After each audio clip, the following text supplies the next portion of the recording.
Gembalakanlah kawanan domba Allah yang ada padamu. Pembacaan dari surat pertama Rasul Petrus. Saudara-saudara terkasih, sebagai teman penatua dan saksi penderitaan Kristus yang juga akan mendapat bagian dalam kemuliaan yang akan dinyatakan kelak, aku menasihati para penatua di antara kamu. Gembalakanlah kawanan domba Allah yang ada padamu, jangan dengan terpaksa, tetapi dengan sukarela sesuai dengan kehendak Allah, dan jangan karena mau mencari keuntungan, tetapi dengan pengabdian diri. Janganlah kamu berbuat seolah-olah kamu mau memerintah atas mereka yang dipercayakan kepadamu, tetapi hendaklah kamu menjadi teladan bagi kawanan domba itu. Maka apabila Gembala Agung datang, kamu akan menerima mahkota kemuliaan yang tidak dapat layu. Demikianlah sabda Tuhan. Engkau adalah Petrus, dan di atas batu karang ini akan kudirikan jemaatku. Inilah Injil Yesus Kristus menurut Matius. Sekali peristiwa Yesus tiba di daerah Kaisarea Filipi. Ia bertanya kepada murid-muridnya, kata orang, "Siapakah anak manusia itu?" Jawab mereka, "Ada yang mengatakan Yohanes Pembaptis, ada juga yang mengatakan Elia, dan ada pula yang mengatakan Yeremia atau salah seorang dari para nabi." Lalu Yesus bertanya kepada mereka, "Tetapi apa katamu? Siapakah aku ini?" Maka jawab Simon Petrus, "Engkau adalah Mesias, Anak Allah yang hidup."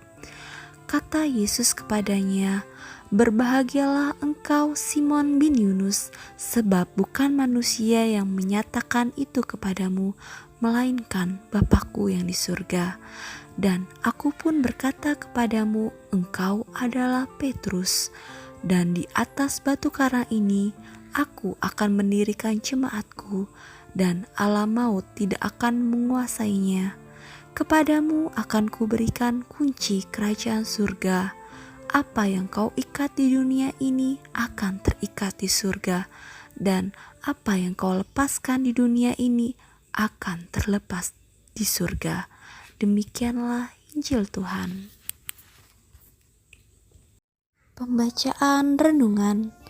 Hari ini kita merayakan pesta tahta Santo Petrus. Petrus adalah gembala umat, gembala pertama secara historis yang melanjutkan karya kegembalaan Kristus di dunia ini. Dalam bacaan pertama, Satu Petrus dalam suratnya mengajak semua pemimpin umat yang adalah gembala untuk memperhatikan 3 hal ini. Yang pertama, menerima tugas penggembalaan dengan sukarela sebagai kehendak Allah, bukan karena terpaksa. Yang kedua, seorang gembala jangan mau mencari keuntungan, tetapi hendaklah mengabdi secara tulus. Dan yang ketiga, jangan memerintah kepada mereka yang digembalakan, tetapi memberikan teladan. Itulah hakikat tahta Santo Petrus, yaitu melayani iman yang mendalam akan Kristus adalah inti dari tahta Santo Petrus. Hal itu telah ditunjukkan oleh Santo Petrus dalam bacaan Injil.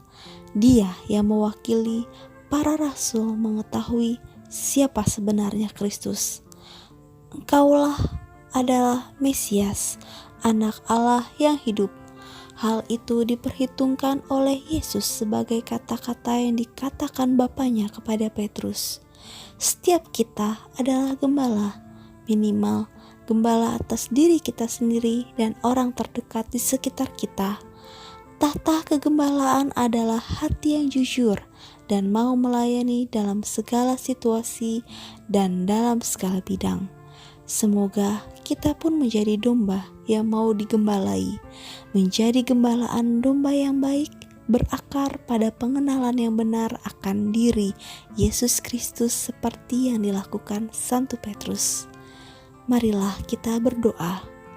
Ya Tuhan, bantulah kami untuk menjadi gembala dan domba yang baik. Semoga hati kami menjadi tahta kehidupan yang penuh dengan kemurnian dan keheningan iman akan Kristus yang adalah Mesias dan Anak Allah yang hidup.